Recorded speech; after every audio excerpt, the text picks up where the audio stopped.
She was untouched and terrified, but the billionaire made her feel like a queen that night.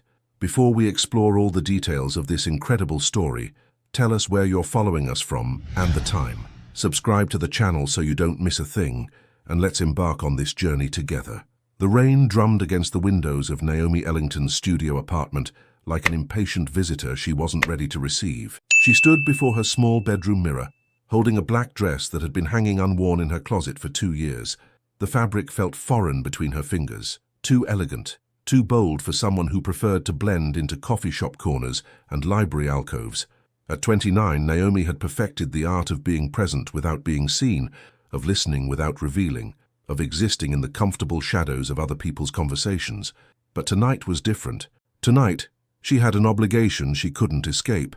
The invitation had arrived 3 weeks ago, embossed with gold letters that caught the light mockingly. "You are cordially invited to the Meridian Foundation Gala."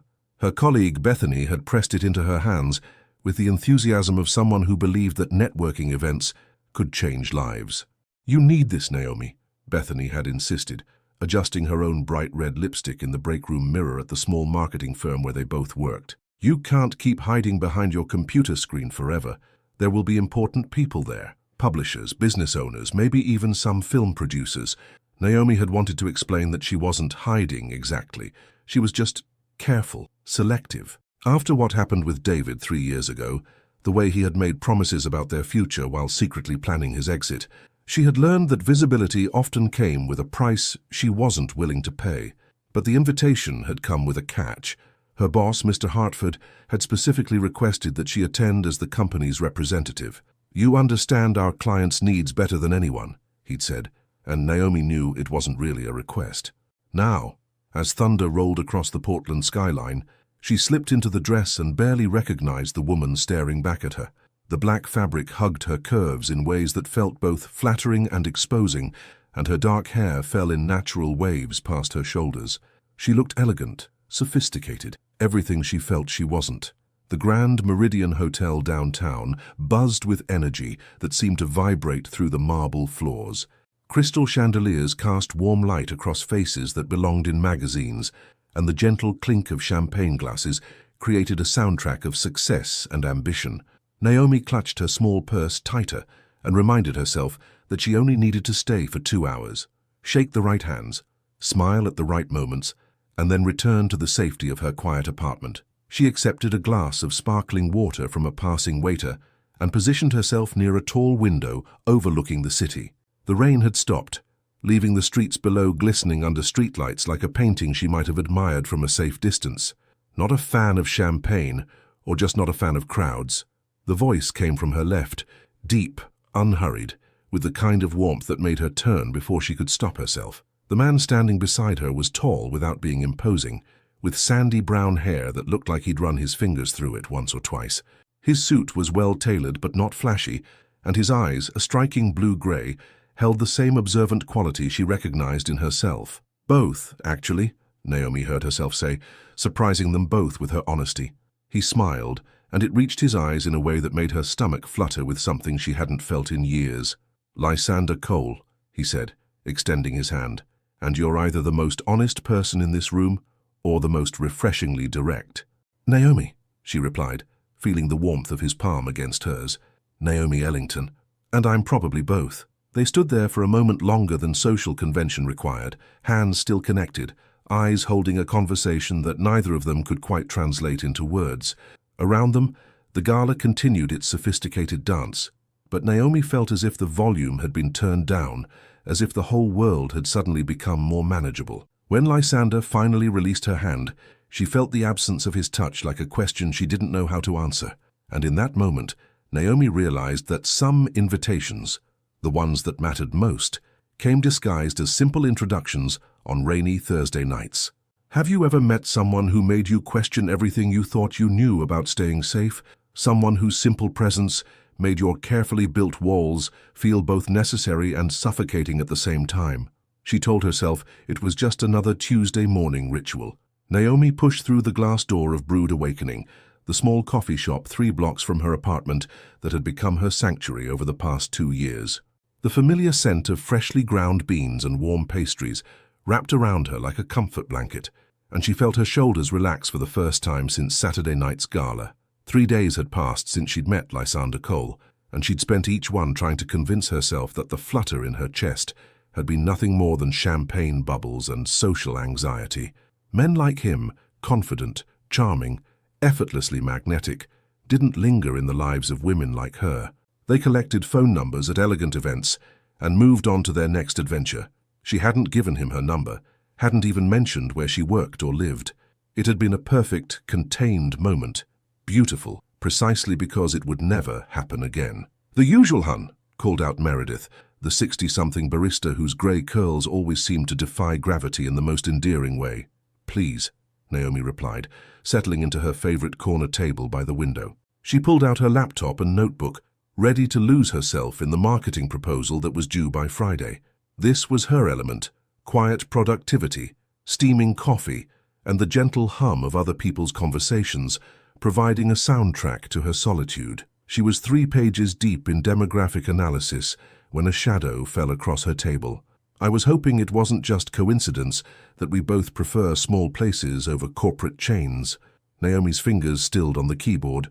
That voice, warm honey with just a hint of gravel, was unmistakable. She looked up to find Lysander standing beside her table, holding a simple white ceramic mug and wearing a smile that seemed genuinely surprised.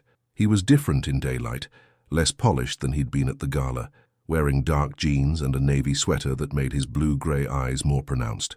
His hair was slightly mussed, as if he'd walked here through the October breeze, and there was something wonderfully real about seeing him without the formal backdrop of crystal chandeliers and evening wear. "Lysander," she said, hoping her voice sounded more composed than she felt. "What are the odds? In a city of 650,000 people?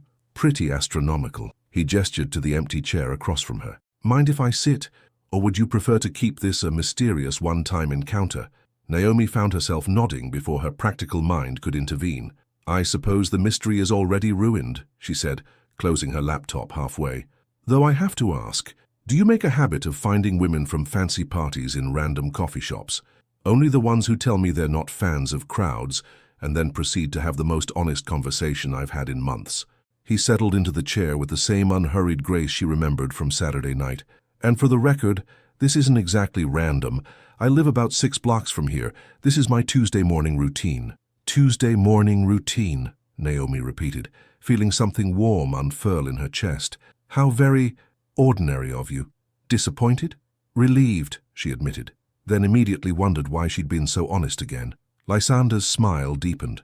"Good. Because I have a confession. I was hoping I'd see you again, but I had no idea how to make that happen without seeming like a stalker. The universe apparently decided to help me out." They sat in comfortable silence for a moment, each sipping their coffee while stealing glances at the other. Naomi noticed the way he wrapped both hands around his mug, as if savoring the warmth. She noticed the small scar above his left eyebrow, and wondered what story it held. Most of all, she noticed that being observed by him didn't feel invasive or uncomfortable. It felt like being seen. "What were you working on so intently when I interrupted?" he asked, nodding toward her laptop. "Marketing proposal for a sustainable clothing company," Naomi replied. "Not exactly riveting conversation material." "Try me." Something in his tone made her believe he actually meant it. So she found herself explaining the challenges of reaching environmentally conscious consumers without sounding preachy, the delicate balance between authenticity and profit, the way good marketing could change behaviors without feeling manipulative. Lysander listened with the kind of attention that felt rare in a world of constant distractions. He asked thoughtful questions, made connections she hadn't considered, and somehow managed to make her work sound more interesting than she'd ever thought it was. "You light up when you talk about it," he observed, after she'd finished explaining her strategy for the campaign. "I do not," Naomi protested, feeling heat rise to her cheeks. "You do. Your whole face changes, like you forget to be careful for a minute." The comment hit closer to home than she expected. Careful. Yes, that was exactly what she'd been for the past 3 years. Careful with her heart, careful with her trust, careful with hope itself. "And what about you?" she asked, deflecting. "What do you do when you're not crashing other people's coffee shop routines?" "I design spaces," he said simply. "Residential mostly, some commercial. I help people figure out how they want to live, then create environments that support that vision." "That sounds—" Naomi paused, searching for the right word. Personal. It is. You'd be surprised how much people reveal about themselves when they're talking about their dream kitchen or the perfect reading nook. He tilted his head slightly. Speaking of which, this corner table tells me you value observation over participation, prefer natural light and like having your back to the wall so you can see everything happening around you. Naomi felt exposed and impressed in equal measure. That's either very insightful or mildly concerning. Occupational hazard, Lysander said with a laugh. I notice how people inhabit spaces. It's not personal. Well, usually it isn't. Before Naomi could ask what he meant by that, her phone buzzed with a text from Bethany. Client meeting moved to 10:30. Where are you? Reality crashed back in. She glanced at the time, 9:45 a.m. She'd been talking to Lysander for over an hour, and it had felt like minutes. I have to go, she said, already packing up her laptop. Work calls. Of course. Lysander stood as she did, and for a moment they were close enough that she could smell his cologne, something clean and understated. Naomi? She looked up at him, heart hammering against her ribs. I hope the universe keeps being helpful with these coincidences. And as she walked out into the crisp October morning, Naomi realized that for the first time in 3 years, she hoped so too. The universe, it seemed, had developed a sense of humor.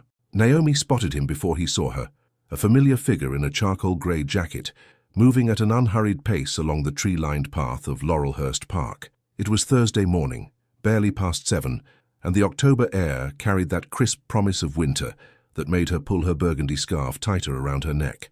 She'd started taking these early morning walks 2 weeks ago, craving movement and fresh air before diving into the demands of her workday. The park at this hour belonged to dog walkers, joggers, and the occasional early bird seeking solitude among the changing leaves. It was supposed to be her time, quiet, predictable, safe. But there was Lysander Cole, hands tucked into his jacket pockets, studying the way morning light filtered through maple branches, like he was memorizing it for later use. Naomi slowed her pace, her heart doing that familiar skip and flutter dance that had become embarrassingly routine since Tuesday's coffee shop encounter. She could turn around, take the longer route back to her apartment, pretend this moment never happened. It would be the smart thing to do, the careful thing. Instead, she found herself walking faster. Either we're both creatures of habit, or Portland is much smaller than I thought, she called out when she was close enough to be heard without shouting. Lysander turned, and his face lit up with that genuine smile that seemed to rearrange something fundamental in her chest. Naomi, I was just thinking about how the light hits these trees differently every day, even though they're in the exact same spot. Deep thoughts for 7 in the morning, she said, falling into step beside him as naturally as if they'd planned this meeting. I'm an early riser. Always have been. They walked in comfortable silence for a few moments, their footsteps creating a gentle rhythm on the gravel path. My grandmother used to say that morning is when the world is most honest, before it puts on its daily mask. Your grandmother sounds wise. She was. Raised me after my parents died when I was 12. The words came out matter-of-factly, without self-pity, but Naomi felt the weight of them anyway. She taught me to notice things, the way light changes, how people move through spaces, what makes a house feel like home versus just a place to sleep. Naomi glanced at his profile, noting the slight tightness around his eyes that suggested old pain carefully managed. That's where your work comes from then, creating homes for people. Partly, yeah. Lysander picked up a fallen leaf, twirling it between his fingers as they walked. What about you? What got you into marketing?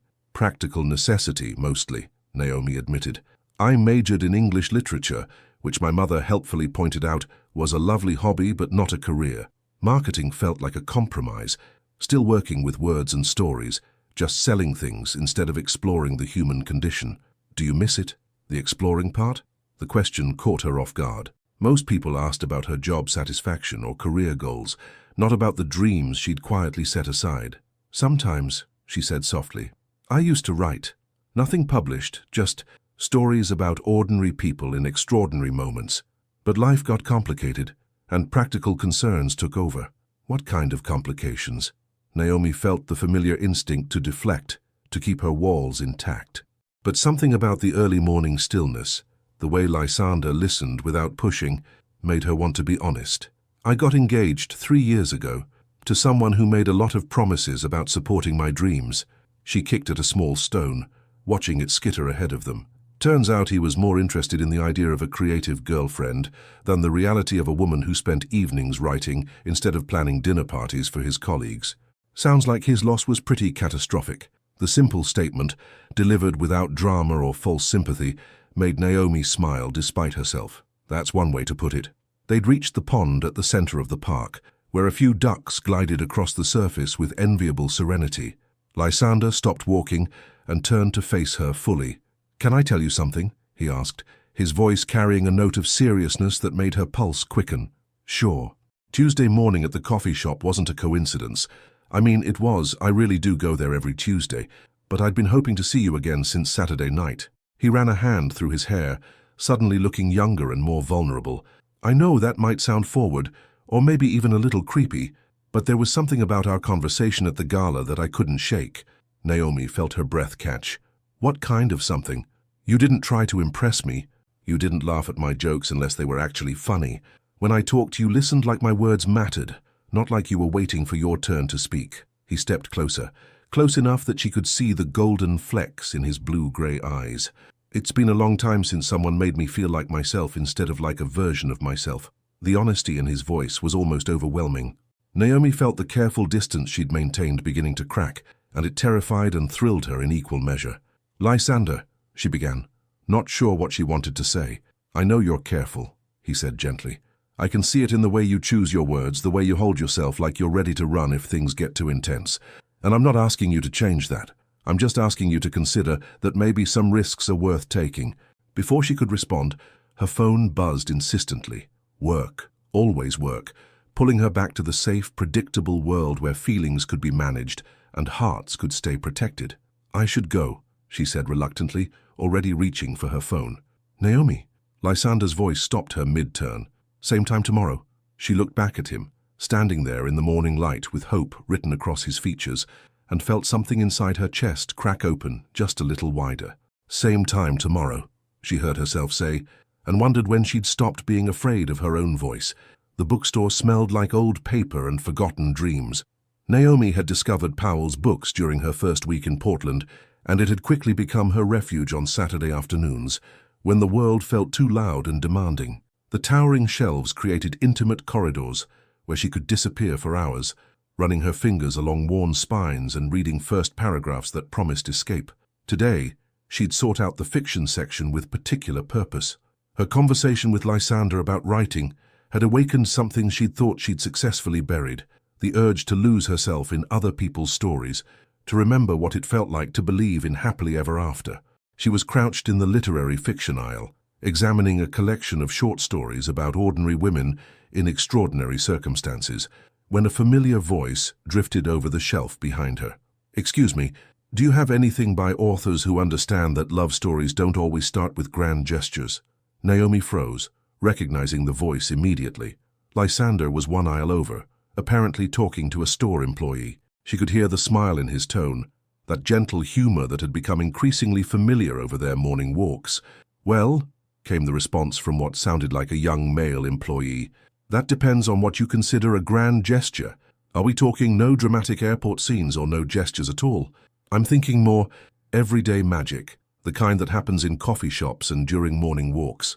Stories about people who fall in love slowly, carefully, like they're learning a language they've never spoken before." Naomi's breath caught. Was he talking about them? Or was she reading meaning into innocent words because her own feelings had become so complicated that everything seemed to carry hidden messages? "Ah, you want the good stuff," the employee said with obvious approval. "Let me show you a few options." Naomi heard footsteps moving away and thought she was safe to continue browsing, but then Lysander's voice came from directly behind her. "Find anything interesting down there?"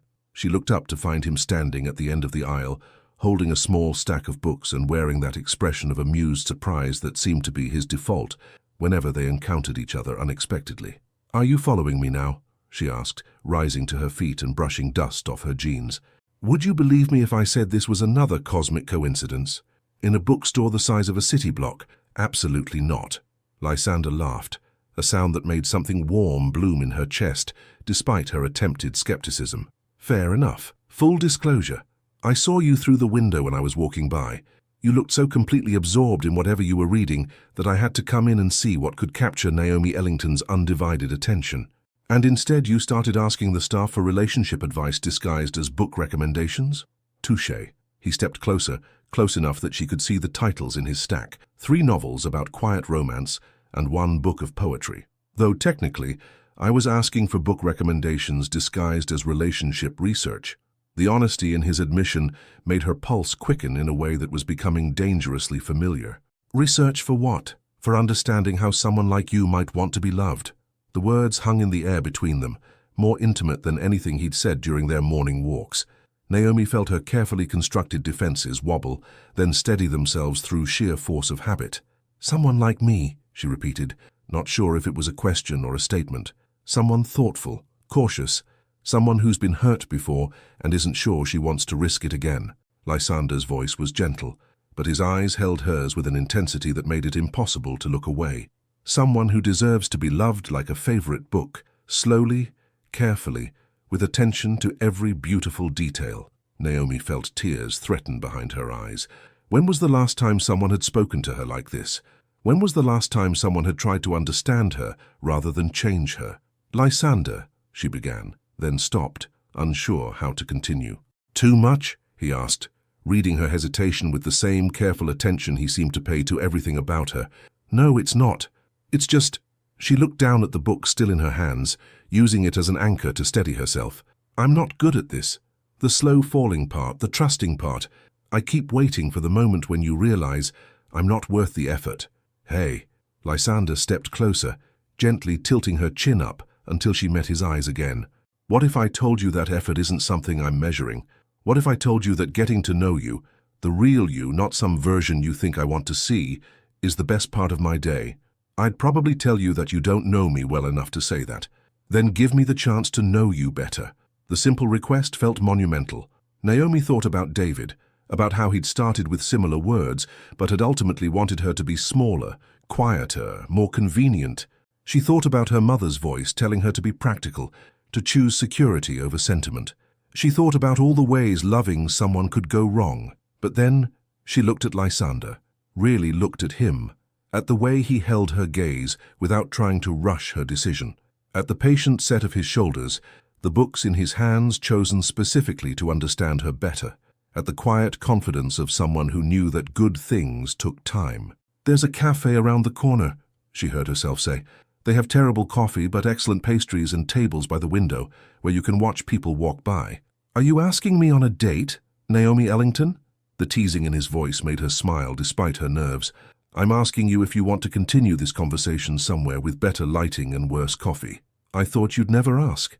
As they walked toward the cafe together, their books tucked under their arms like shared secrets, Naomi realized that maybe loving someone didn't have to feel like jumping off a cliff. Maybe it could feel like walking into a bookstore on a quiet Saturday afternoon, purposeful, gentle, and full of endless possibilities waiting to be discovered. But as they settled into a corner table, and Lysander opened one of his books to a page he'd marked, Naomi couldn't shake the feeling that she was still standing at the edge of something vast and uncertain, and that one wrong step could change everything. The worst moments always arrived disguised as ordinary ones.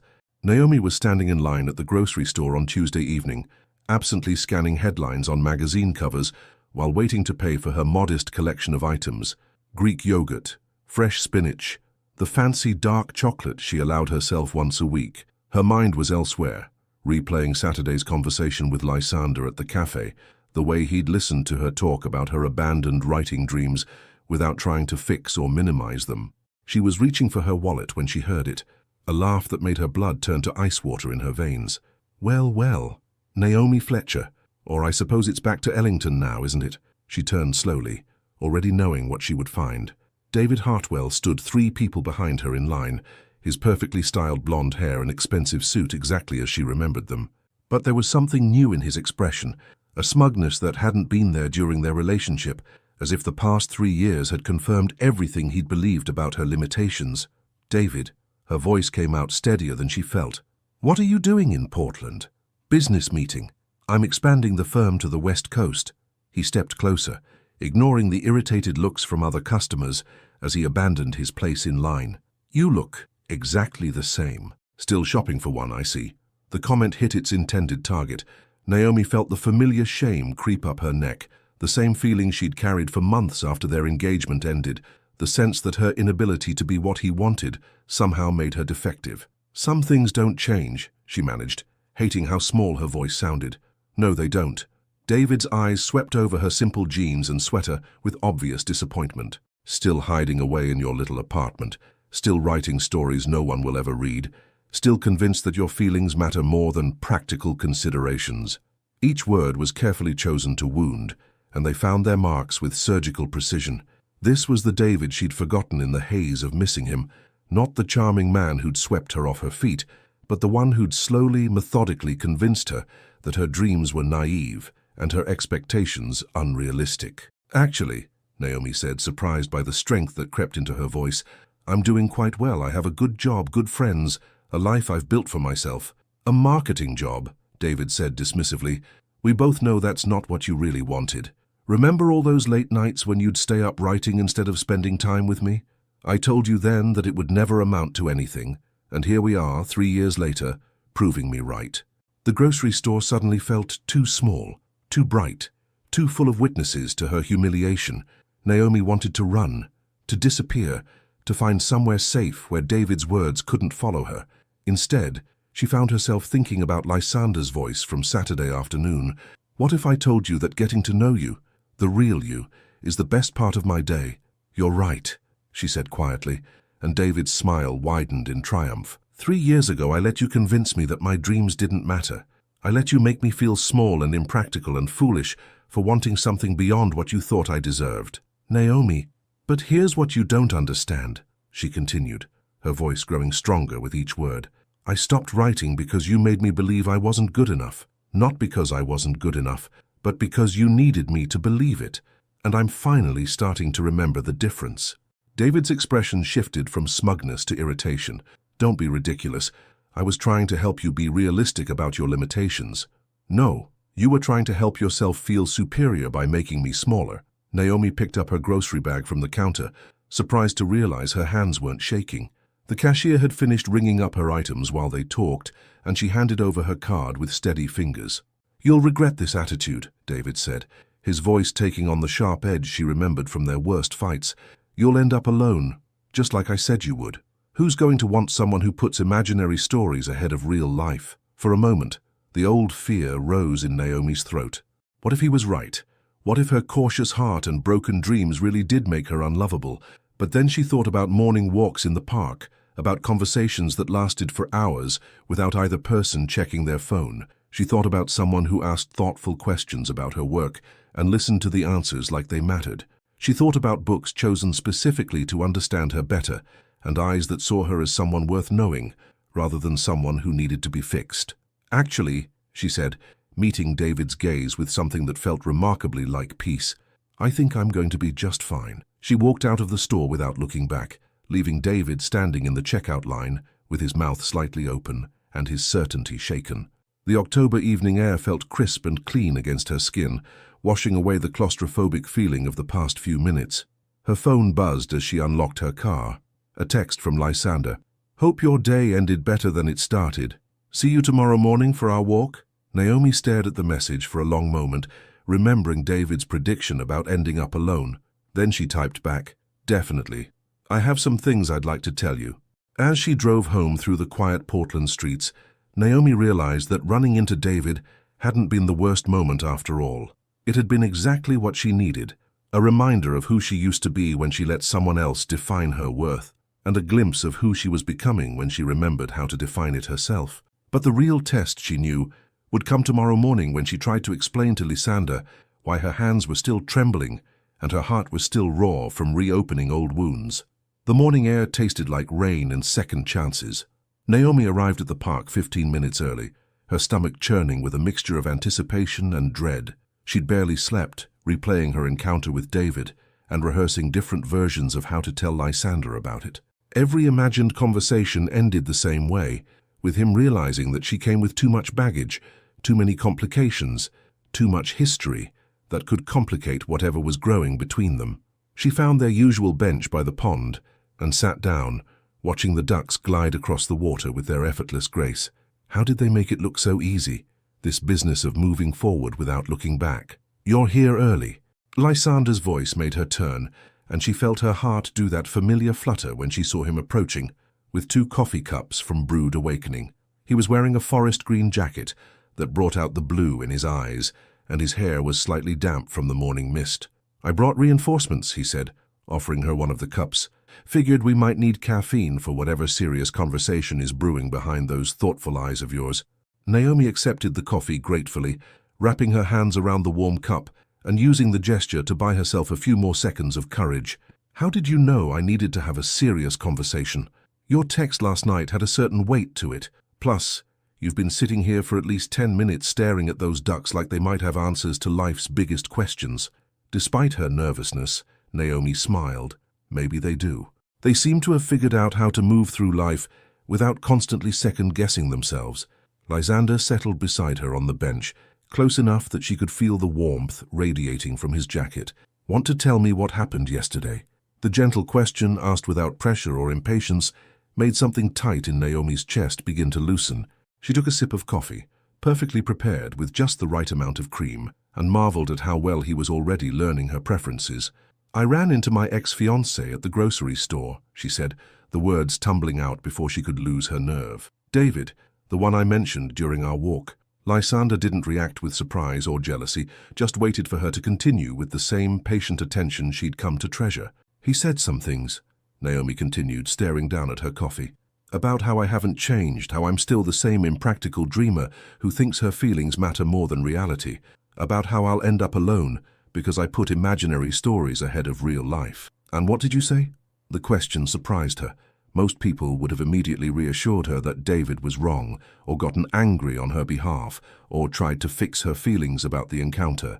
Lysander simply wanted to know how she had responded. "I told him he was wrong, that I had stopped writing because he made me believe I wasn't good enough, not because I actually wasn't good enough." She looked up at Lysander, searching his face for signs of judgment or concern. "But Lysander, what if he was right about some things? What if I am too complicated, too damaged from what happened between us? Can I tell you what I see when I look at you?" Lysander asked softly. Naomi nodded, not trusting her voice. "I see someone who chooses kindness, even when the world hasn't always been kind to her. Someone who notices the way light falls through coffee shop windows and remembers the details of other people's stories. Someone brave enough to get up every morning and try again, even when trying feels scary." He shifted on the bench, so he was facing her more directly. "I see someone who was told she was too much by someone who was actually too little." Tears threatened behind Naomi's eyes. "But what if there are more Davids in my past? What if I bring complications into your life that you don't deserve?" "Naomi," Lysander said, his voice gentle but firm, "everyone has complications. Everyone has moments they wish they could undo, people who hurt them, parts of their story they'd rather skip over. That's not damage. That's life." He reached over and took her free hand, intertwining their fingers with a tenderness that made her breath catch. "Besides," he continued, "I'm not looking for someone perfect. I'm looking for someone real, someone who knows that love isn't about finding someone without scars. It's about finding someone whose scars fit with yours in ways that make both of you stronger." "That's a very romantic way to think about emotional baggage," Naomi said, managing a watery smile. "I prefer to think of it as emotional luggage. Much more dignified." The joke was gentle enough to make her laugh without minimizing the seriousness of the moment. Naomi looked down at their joined hands, marveling at how natural it felt, how right. "I'm scared," she admitted quietly. "Of what?" "Of letting you in, and then having you realize I'm not worth the effort. Of falling for you, and then discovering that you're just better at hiding your expectations than David was. Of trusting my heart again and having it broken worse than before." Lysander squeezed her hand gently. "Those are all reasonable fears, and I can't promise you that loving me won't involve risk. All love does. But I can promise you that I will never ask you to be smaller to make me feel bigger. I can promise that your dreams matter to me because they matter to you, and I can promise that if you decide to trust me with your heart, I will treat it like the precious thing it is." Naomi felt something fundamental shift inside her chest, like a door that had been locked for 3 years, finally clicking open. "What are you saying exactly?" "I'm saying that I'm already falling for you, Naomi Ellington. I'm saying that your complications don't scare me. They make you who you are. And who you are is exactly who I want to know better. He brought their joined hands up to his lips and pressed a soft kiss to her knuckles. I'm saying that if you're brave enough to try, I'd like to see where this goes. As the morning sun broke through the clouds, casting everything in golden light, Naomi realized that courage didn't have to be a grand gesture. Sometimes it was as simple as saying yes to the possibility of happiness, even when you couldn't guarantee the outcome. I think, she said softly, I'd like to see where this goes too. But even as she spoke the words, a small voice in the back of her mind whispered that wanting something and being ready for it weren't always the same thing. Some silences were louder than words. Naomi sat across from Lysander at a small Italian restaurant he'd chosen for their first official date, watching him explain the difference between various pasta shapes with the same careful attention he brought to everything else. The candlelight flickered across his face, highlighting the laugh lines around his eyes and the way his hands moved expressively when he talked about things that mattered to him. It should have been perfect. The restaurant was intimate without being pretentious. The conversation flowed easily, and Lysander had arrived with a small bouquet of white tulips, her favorite flower, which she'd mentioned in passing during one of their morning walks 3 weeks ago. He remembered everything, noticed everything, treated every detail about her like it was worth preserving. So why did she feel like she was watching the evening from outside herself, like she was playing the role of a woman on a date, rather than actually being one? You're somewhere else tonight, Lysander observed gently, setting down his fork and giving her his full attention. Everything okay? Naomi blinked, realizing she'd been absently moving her linguine around her plate for the past several minutes. Sorry, I'm just processing, I guess. Processing what? The question was asked without judgment, but Naomi felt the familiar urge to deflect, to smile and change the subject to something safer. Instead, she found herself being honest again, a habit that was becoming both easier and more terrifying around him. This, she said, gesturing between them, us. The fact that I'm sitting in a beautiful restaurant with a man who remembers that I like tulips and asks thoughtful questions about my work, and instead of feeling grateful or happy, I feel like I'm waiting for something to go wrong. Lysander leaned back in his chair, considering her words. What kind of wrong? I don't know. Maybe you'll realize that I'm not as interesting as you thought I was during our coffee shop conversations. Maybe I'll say something that reveals how deeply fucked up I still am about relationships. Maybe... She stopped herself, aware that she was spiraling. Maybe you're scared that if you let yourself enjoy this, you'll have further to fall if it doesn't work out, Lysander finished quietly. The accuracy of his observation made her chest tighten. Is it that obvious? Only because I've been there. He reached across the table and covered her hand with his. After my grandmother died 5 years ago, I went through a phase where I couldn't let myself get attached to anything. Not places, not routines, not people. Because if I didn't care too much, it couldn't hurt too much when I inevitably lost it. How did you get past that? I realized that the alternative to risking loss was guaranteeing emptiness. His thumb traced gentle circles on the back of her hand. And I decided that even if loving something meant I might lose it, at least I would have had the experience of loving it at all. Naomi stared down at their joined hands, feeling the warmth of his skin against hers. What if I'm not ready? What if I want to be the kind of person who can take emotional risks, but I'm just not there yet? Then we go slowly, Lysander said simply. We take it one day at a time, one conversation at a time, one morning walk at a time. There's no timeline for this, Naomi. No schedule we have to follow.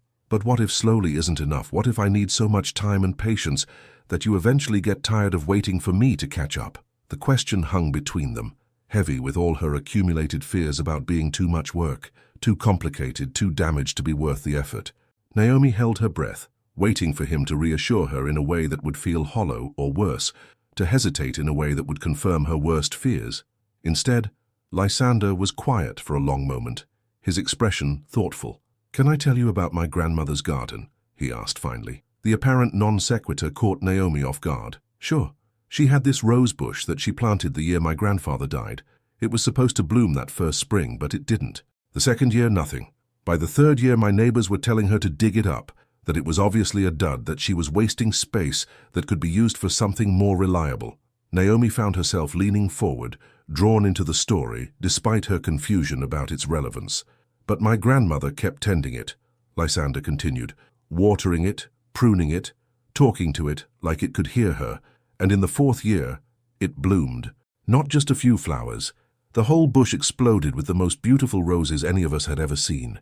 Deep red, perfectly formed, with a fragrance that filled her entire backyard. Why are you telling me this? Because some of the most beautiful things take time to bloom, and the people who are worth loving are usually the ones who've learned to be careful about where they put down roots. He squeezed her hand gently. I'm not waiting for you to catch up, Naomi. I'm growing alongside you. Tears threatened behind her eyes. But what if I never bloom? What if I'm just stuck in this in-between place where I want to love you, but I'm too afraid to let myself? Then we'll figure it out together. But honestly, I think you're already blooming. You just can't see it yet because you're too close to the process. Naomi looked around the restaurant, at the couples sharing quiet conversations, at the soft lighting that made everything feel dreamlike, at the man across from her who somehow saw potential in her damaged heart. For just a moment, she allowed herself to imagine what it would feel like to stop watching for exits and start believing in possibilities. I want to try, she said softly. To bloom, I mean. To let myself believe that this could work. That's all I'm asking for, Lysander said. Just try.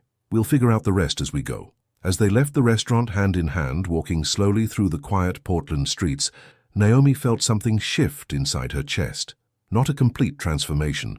She wasn't naive enough to believe that one conversation could undo years of careful self-protection, but maybe a small crack in the wall she'd built around her heart, just enough to let in a little light. But even as she squeezed Lysander's hand and allowed herself to enjoy the feeling of walking beside him, a small voice whispered that wanting to change and actually changing weren't the same thing, and that the real test would come when her old patterns inevitably tried to pull her back to safety. The text message sat on her phone screen like an accusation. Haven't heard from you in 3 days. Everything okay? Naomi stared at Lysander's words from her position curled up on her apartment couch, wrapped in the oversized sweater that had become her armor against the world. 3 days. Had it really been 3 days since she'd responded to his messages, since she'd shown up for their morning walk, since she'd allowed herself to believe that she could be the kind of person who didn't run when things got too real? The realization hit her with sickening clarity. She was doing it again. The slow retreat, the gradual pulling away, the careful construction of distance that had become her default response when anyone got too close. It was exactly what she'd done with her college friends when they started asking too many questions about her relationship with David. Exactly what she'd done with her co-workers when they'd invited her to after-work drinks one too many times.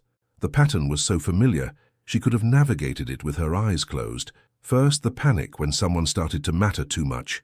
Then, the small withdrawals, missed calls, delayed responses, excuses that sounded reasonable but felt hollow. Finally, the complete disappearance executed so gradually that by the time the other person noticed, it was already too late to bridge the gap she'd created. But this time felt different. This time, she could see herself doing it. Her phone buzzed again. Another message from Lysander. No pressure to respond, just want you to know I'm here when you're ready. The kindness in his words made her chest ache. Of course he wasn't pushing. Of course he was giving her space. Of course he was being exactly the sort of patient, understanding man who deserved better than someone who disappeared the moment things got complicated. Naomi pulled her knees up to her chest and tried to remember when exactly she'd started running. It had been so gradual she hadn't noticed it happening. After their dinner date 5 days ago, she'd felt hopeful, optimistic even. They'd walked through the city holding hands, and she'd allowed herself to imagine what it might feel like to stop being afraid. But then she'd gone home to her quiet apartment, and the silence had felt different somehow. Not peaceful, but expectant, like it was waiting for her to ruin what she'd started to build. Like it knew something about her that Lysander hadn't figured out yet. The thoughts had started small, tiny whispers of doubt that grew louder each day. What if he's just being polite? What if he's already getting tired of having to reassure you all the time? What if David was right, and you really are too complicated for anyone to love long-term? By the second day, she'd convinced herself that she needed space to think. By the third, she'd started crafting elaborate scenarios in which Lysander would be relieved to be free of her emotional baggage. By today, she'd almost convinced herself that disappearing was actually a kindness, a way of sparing him the inevitable disappointment of discovering who she really was underneath all her careful masks. But sitting here now, reading his gentle messages, Naomi realized that her old patterns weren't protecting anyone. They were just another form of self-sabotage, dressed up as self-preservation. Her phone rang, startling her out of her spiral. Lysander's name appeared on the screen, and for a moment she considered letting it go to voicemail, like she had for the past 2 days. Instead, she found herself answering. "Hi," she said quietly. "Hi yourself." His voice was warm, relieved, without a trace of the frustration he had every right to feel. "How are you doing?" The simple question nearly undid her. "Honestly, I'm doing that thing where I sabotage something good before it has a chance to hurt me." "Ah," Lysander said, and she could hear the understanding in his voice. "Want to talk about it?" "I don't know if talking will help. I think this might just be who I am, someone who runs when things get too real." "Or maybe," Lysander said gently, "you're someone who's been hurt before and is trying to protect herself the only way she knows how. Those aren't the same thing." Naomi felt tears threatening. "But what if they are? What if this pattern is so ingrained that I can't change it even when I want to? Then we figure out how to work with it instead of against it. Maybe instead of fighting the impulse to run, we create a safe space for you to retreat to when you need it. Maybe we build trust slowly enough that running doesn't feel like the only option." "You make it sound so simple." "It's not simple," Lysander admitted, "but it's possible. The question is whether you want to try, or whether you've already decided that it's easier to end this before it gets more complicated." The question hung between them, and Naomi realized that this was her moment of choice. She could continue the familiar pattern, make excuses, create distance, let this fade away like every other relationship that had gotten too close to her heart.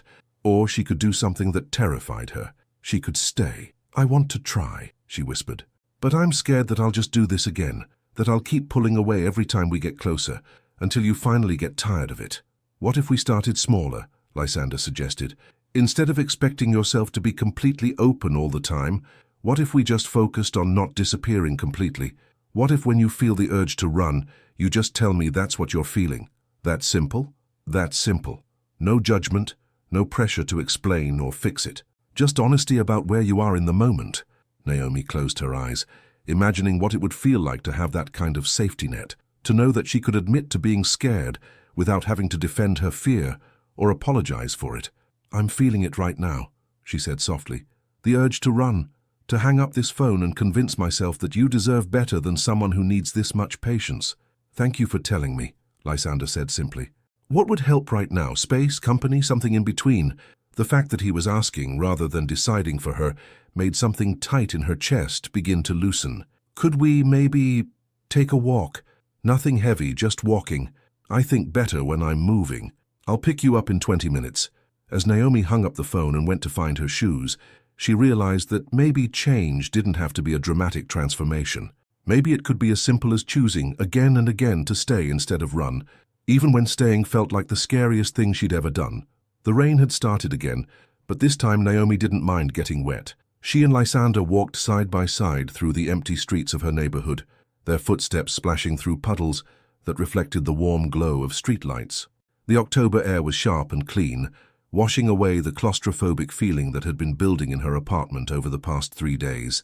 "Tell me about the first time you remember wanting to run," Lysander said quietly, his hands tucked deep in his jacket pockets. It wasn't the question she'd expected, and Naomi found herself considering it seriously instead of deflecting. "I was 7, she said after a moment. "My parents had this huge fight, screaming, throwing things, the whole dramatic mess. I hid in my closet until it got quiet, and when I came out, my dad was gone. Just gone. No explanation, no goodbye. Did he come back 3 days later, like nothing had happened? But during those 3 days, I kept thinking that if I'd been a better daughter, maybe he wouldn't have left. Maybe if I'd been quieter, or gotten better grades, or needed less attention." She shrugged, surprised by how easily the words were coming. "I guess I learned early that people leave, and it's usually because you've asked for too much." Lysander stopped walking and turned to face her, rain droplets catching in his hair like tiny diamonds. "And so you started leaving first." It seemed logical at the time. Naomi managed a rueful smile. "If you don't let anyone get close enough to disappoint you, you never have to deal with the aftermath. Except the aftermath of leaving is loneliness." Loneliness felt safer than abandonment. They resumed walking, and Naomi felt something shift in the space between them. Not the desperate intimacy of someone trying too hard to connect, but the quiet understanding of someone who had learned to listen to the stories hidden beneath the surface. "What about you?" she asked. When did you learn to stay? Lysander was quiet for so long that Naomi wondered if he'd heard her. When he finally spoke, his voice carried the weight of old pain carefully processed. After my grandmother died, I went through a phase where I dated women who were obviously wrong for me, not because I didn't know better, but because I knew they'd leave eventually, and that felt easier than risking real loss again.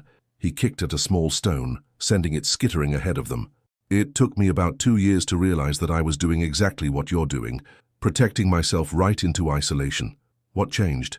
I met a woman named Claire. She was smart, funny, completely inappropriate for me in every practical way, and absolutely perfect for me in every way that mattered.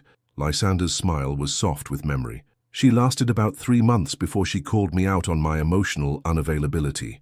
Naomi felt a stab of something that might have been jealousy. What happened to her? She moved to Seattle for a job opportunity, but before she left, she told me something that stuck. She said that love isn't about finding someone who will never leave you. It's about finding someone worth staying for, even when staying is scary. They had reached the small park at the end of Naomi's street, where a single bench sat beneath an old oak tree. Despite the rain, they settled onto it, close enough that their shoulders touched. "Is that what this is?" Naomi asked softly. "You staying because I'm worth it?" "I'm staying because we're worth it," Lysander corrected. "Because what we're building together is worth the risk of it not working out. Because even if this doesn't last forever, I'd rather have loved you imperfectly than never have loved you at all." The words hit Naomi like a physical blow, not because they hurt, but because they were exactly what she'd been afraid to hope for.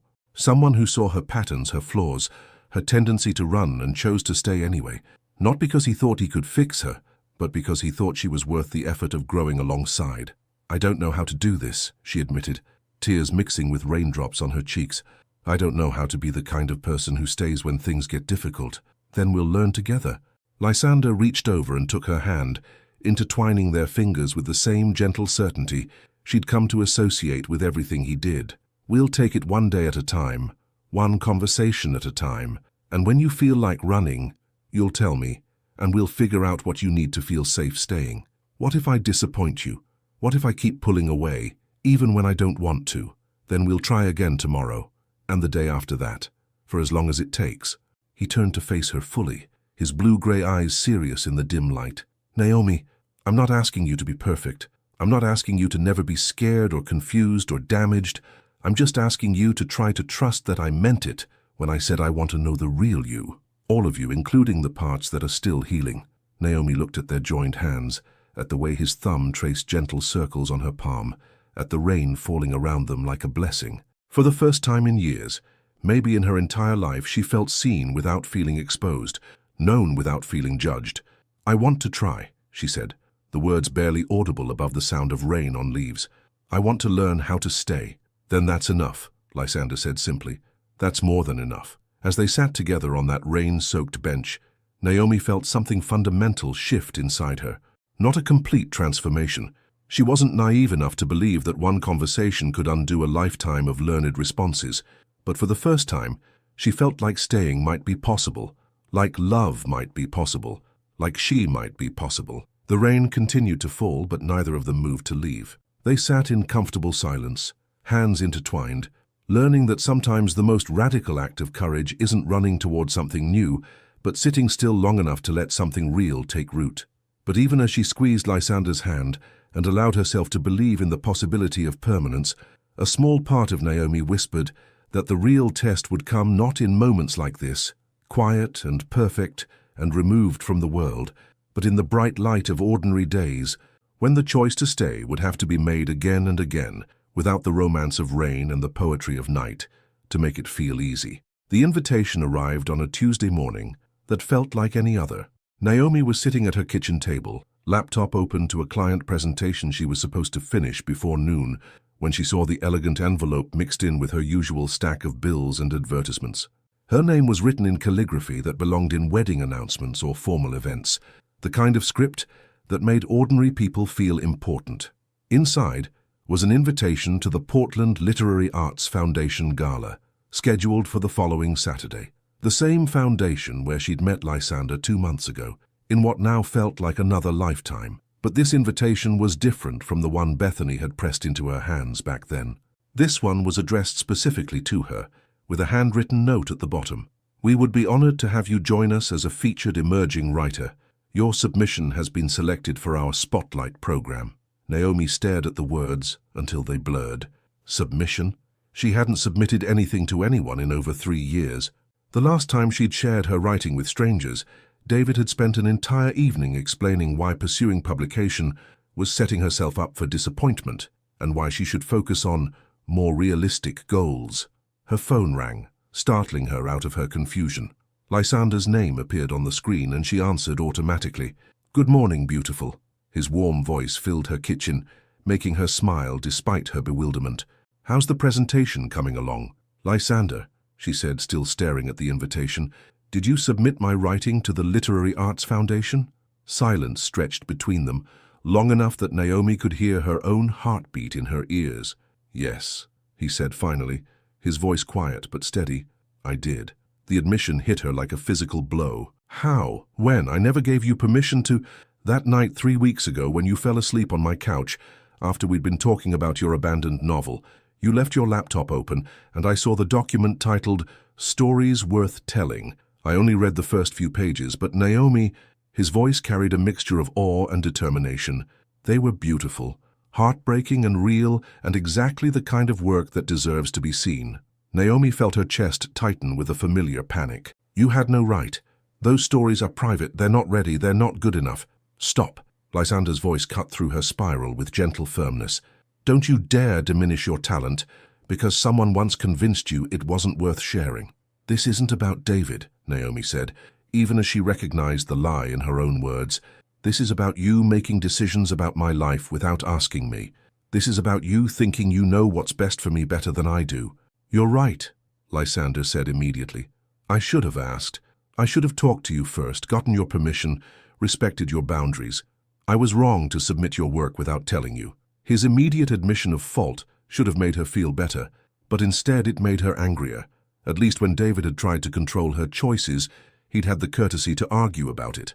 Lysander's easy acknowledgement of his mistake somehow made it worse, like he was managing her emotions instead of engaging with them. "I need to see you," she said abruptly. "Right now. We need to talk about this face to face." "Of course. I'll come to you, or we can meet somewhere. The park, our bench, 20 minutes. Naomi hung up without waiting for his response and sat staring at the invitation that had upended her carefully controlled morning. Part of her wanted to be grateful. Her work had been selected, recognized, deemed worthy of spotlighting at an event that could change her career trajectory. But a larger part of her felt exposed, vulnerable, like someone had taken her diary and published it in the newspaper without warning. The walk to the park felt longer than usual, her mind racing through different versions of the conversation she was about to have. By the time she reached their bench, Lysander was already there, looking uncharacteristically uncertain as he watched her approach.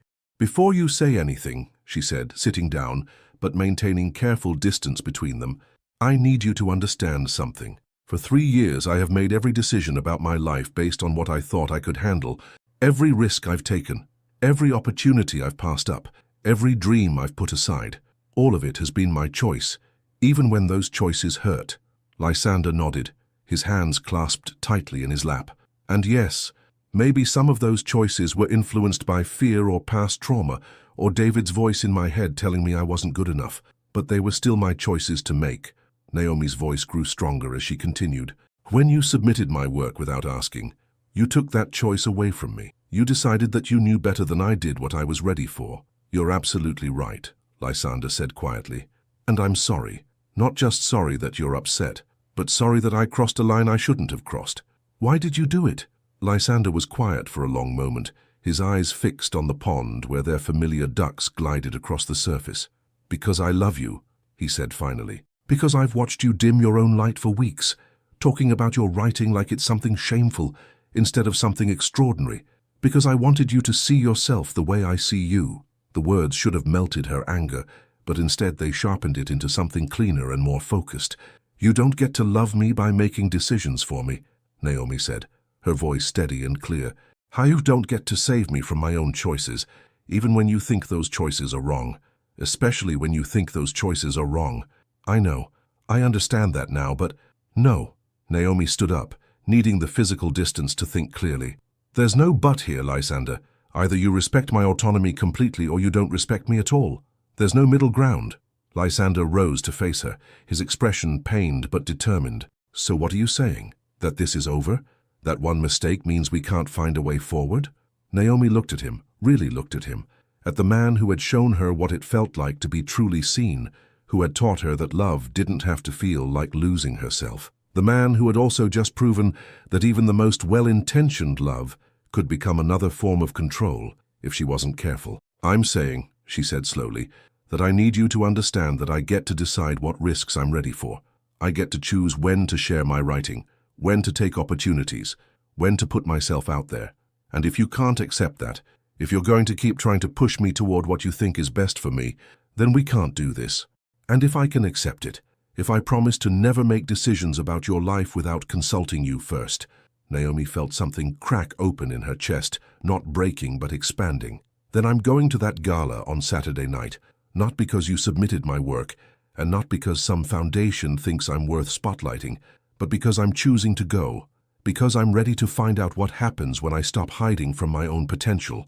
Lysander's face lit up with hope and pride, and something that looked remarkably like relief. You're going to be amazing. Maybe, Naomi said, allowing herself a small smile. Or maybe I'll be terrible and awkward and completely out of my depth. But either way, it will be my choice to find out. As they walked back toward her apartment, hands carefully not touching but hearts somehow more connected than before, Naomi realized that this was what real love looked like, not someone trying to save you from yourself, but someone standing beside you while you learned to save yourself. 6 months later, the morning light filtered through the windows of Naomi's new apartment with the kind of golden warmth that made ordinary moments feel extraordinary. She stood in her kitchen, coffee mug in hand, watching Lysander arrange fresh tulips in the vase they'd bought together at the Saturday farmers market. His movements were unhurried, deliberate, the same careful attention he brought to everything from designing living spaces to learning the exact way she liked her coffee prepared. 6 months had passed since the Literary Arts Foundation gala, since the night she'd stood on a small stage and read her work to a room full of strangers who had listened with the kind of attention that felt like recognition. 6 months since she'd learned that her voice, her real voice, not the one she'd carefully modulated to avoid taking up too much space, was worth hearing. The gala had led to other opportunities. A small literary magazine wanted to publish her short story collection, a local writing group had invited her to join their monthly workshops, and last week she'd received an email from an agent who'd heard her read and wanted to discuss representation for the novel she'd been afraid to finish. But more than the external validation, more than the slowly building career she'd once thought impossible, what had changed was simpler and more profound. She had learned to take up space without apologizing for it. "What are you thinking about?" Lysander asked, noticing her contemplative silence. "How different this feels," Naomi said, gesturing to the sunlit kitchen, to him arranging flowers with the same care he brought to everything, to the manuscript pages scattered across her small dining table. 6 months ago, I would have been waiting for something to go wrong, for you to realize I was too much work, or for my writing to be rejected, or for this feeling of contentment to reveal itself as temporary. And now I'm just here, present, not looking over my shoulder for the next disaster or trying to control outcomes I can't predict." She set down her coffee mug and moved closer to him, close enough to smell the familiar scent of his cologne mixed with morning air. "I'm learning to trust the process instead of trying to manage it." Lysander smiled, the expression that had become as familiar to her as her own reflection. "That sounds like growth. That sounds terrifying," Naomi corrected with a laugh. "But good terrifying. The kind that means you're expanding instead of shrinking." They had learned over these months how to navigate the space between independence and intimacy. Lysander had kept his promise about never making decisions for her again, even when it meant watching her struggle with choices he could have easily simplified. Naomi had learned to communicate her needs before they became emergencies, to ask for support without feeling like she was imposing. It wasn't perfect.